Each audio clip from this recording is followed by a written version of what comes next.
She thought she belonged to a party of peace, whereas the unanimous NDP vote in favor of bombing the shit out of Libya was one of the things that changed her mind. Now, don't get me wrong, the Liberals voted for it too, so I don't understand her logic, but that is what she said.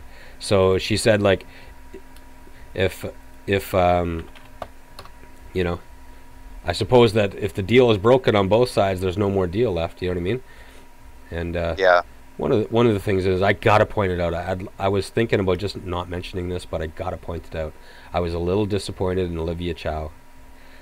Her response when she was asked about Lee Saint Denis, she says, "Well, I never really, and about the her as an NDP, or if the loss we felt in the NDP ranks." She said, "No, she never really showed up to caucus or for question period or anything. We're not going to miss her." You know what I mean? So for Olivia Chow to take that kind of attitude about a person and kind of take a shot at her for about missing question period and caucus and stuff like that, and at the same time not mention the fact that she's fighting cancer, I just thought that was the wrong person for that shot to come from. You know what I mean? Yeah, And no, that was definitely a little bit underhanded. yeah, And you'd suspect that Olivia Chow must know the circumstances. oh yeah, yeah. Well, how can you So not? How can you not? I yeah, mean, and so apparently Olivia Chow does not think cancer is a good excuse for missing work. You know what I mean? which, like you said, is a little hypocritical considering. Just a titch, just a bit, Yeah, just a tiny little bit. And I'm not going to exactly go into detail about why I think that position is hypocritical on her part. I mean, everyone else can do the math there. exactly. Um, but I do wish Lee Saint Denis all the best in terms of her fight against this disease. You know, a disease that tends to, you know, claim so many people's lives and disrupts their political careers. You Yeah, know what I mean? exactly. Yeah. So good luck to Lee's on that. And I would just, again, I mentioned this because I'm not impressed that she crossed the floor. I mean, I don't have a stand against it. I don't have a stand for it.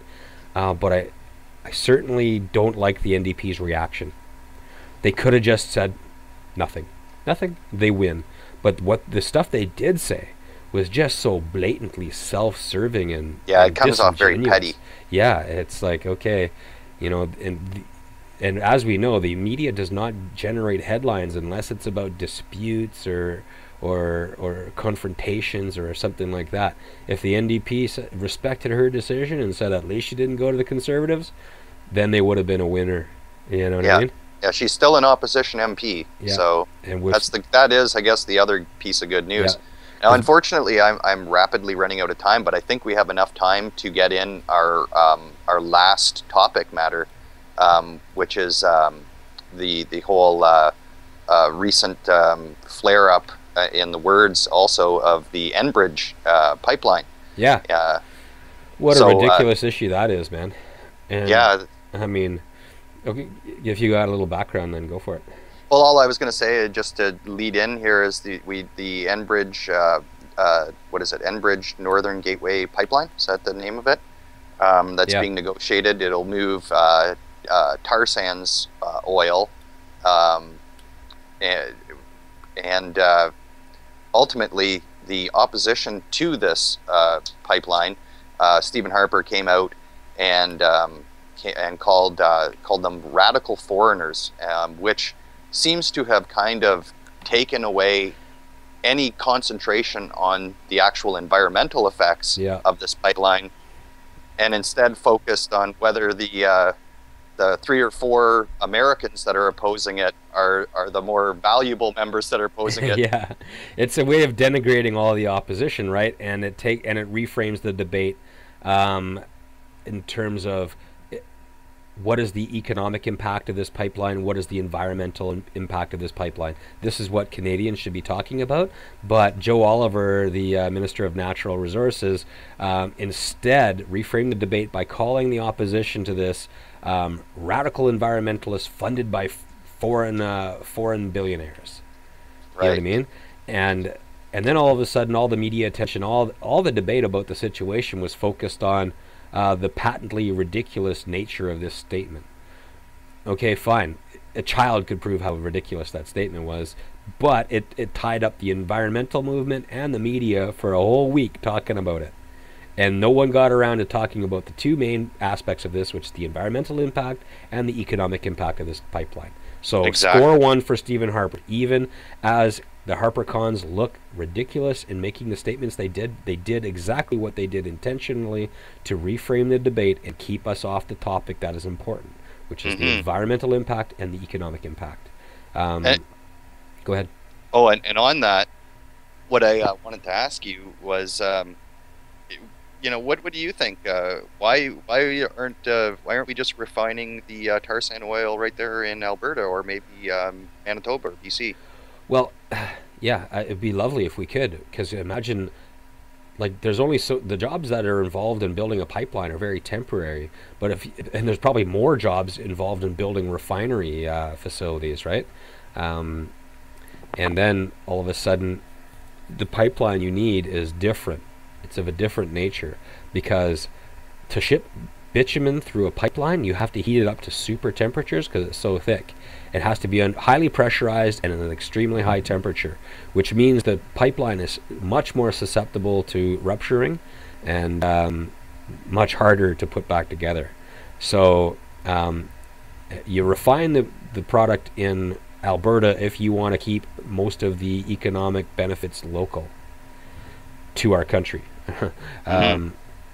But if you want to cater to the needs of the international oil industry, then you refine it where the international oil industry likes to refine things, right? Texas, for example. And that's a slightly separate issue because the Keystone XL pipeline may or may not get the go-ahead, and you never know. Both pipelines might be built because we do have about 26 billion easily accessible barrels of oil there in the tar sands, and that's just a fraction of what is really there. But the mineable barrels are 26 billion. So that's more than enough reason to build a refinery in Alberta to deal with this volume. And then it's easier to ship you could ship some of the refined products by truck, and even if you wanted to build a pipeline, it's not as dangerous or as serious of a pipeline as you would need otherwise. And once you have the refined product, who's to say by the time you're done building the refinery or the pipeline that the best pipeline to build would be straight north to the newly thawed out Northwest Passage, right? Ship the stuff north. So essentially what you're telling me then is that what's preferred today is a more environmentally dangerous pipeline that risks ruptures jobs and environmental damage, yeah, over a country considering its own economic benefits, yeah, and instead really focusing on keep making in mind keep in mind making the international oil and banking industry happy. Yeah, keep in mind that as Joe Oliver of the HarperCon team describes the resistance to this project as being environmental radicals funded by foreign money, the entire oil industry in Alberta is essentially foreign owned and foreign funded. Okay, so Exactly. So that's the ridiculous nature of what he said. So China with their tar sands are going to do what China wants. So and the American owned portion of the oil sands, they're going to do what the American oil companies want, right? And they've already got refineries in their own countries, so they just want the raw bitumen from Canada, So if you're gonna take this shit out of the ground, which you shouldn't, I'm fully against. I don't care about the pipeline.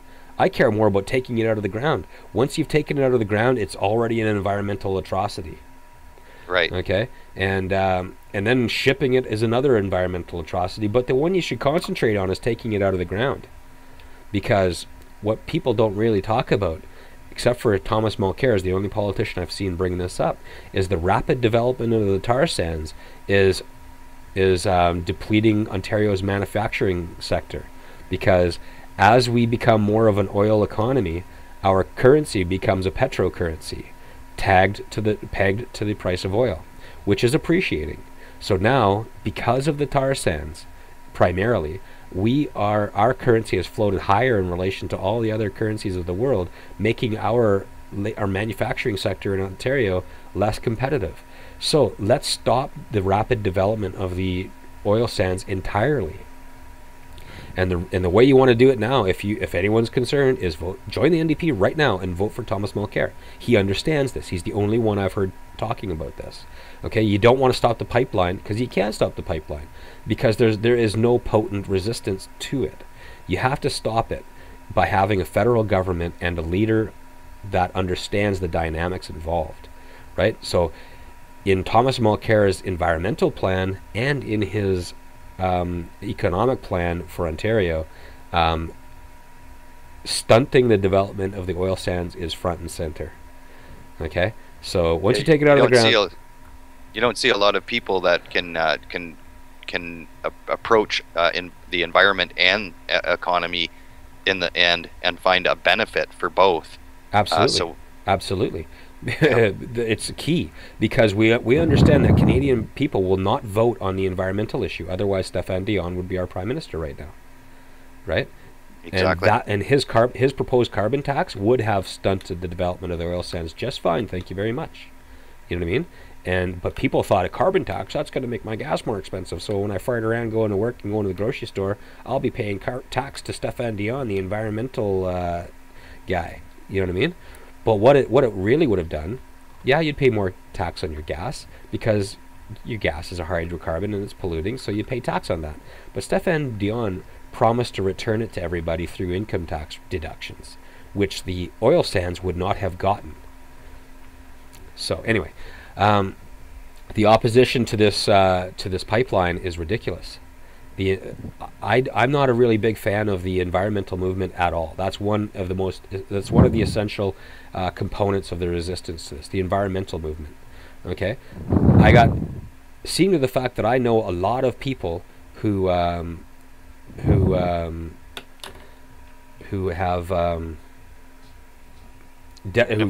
describe themselves as environmentalists, but I know almost nobody that's parked their cars over the matter. I don't think that there is an environmental movement. There is a cosmetic environmental movement. People say they're environmentalists, but people still live in houses that need to be heated. People still drive their cars to their climate change protests. You know what I mean? And so therefore this environmental movement is not to be taken seriously until they themselves will stop polluting. You know what I mean? When you have an environmentalist who's fully dedicated to polluting the environment, it's just not something I can take seriously. And the Harper government is not going to take them seriously either, right? Their whole thing is that the Harper government should listen to 7,000 people each saying, we're concerned about this pipeline because it's environmentally dangerous. You know what I mean? So that they can take this set of hearings for 10 friggin' years. Now, believe me, I don't believe in this pipeline or taking oil sands out of the ground, but I do think that the argument that the environmentalists having that tens of thousands of people should be able to address this hearing is ridiculous too. You know, so there's ridiculous people on both sides of the issue, and then of course there's the First Nations groups that are going to be blockading the thing. You know what I mean? Because the way I see it, correct me if I'm wrong, whenever you hear First Nations groups saying we oppose this on the basis that it's going to be detrimental to the environment and we are custodians of the environment, what they really mean is you didn't offer us enough cash. Period. You know, so those are the two elements of the resistance to the pipeline, and I don't think that either one of them can be seen as totally disingenuous.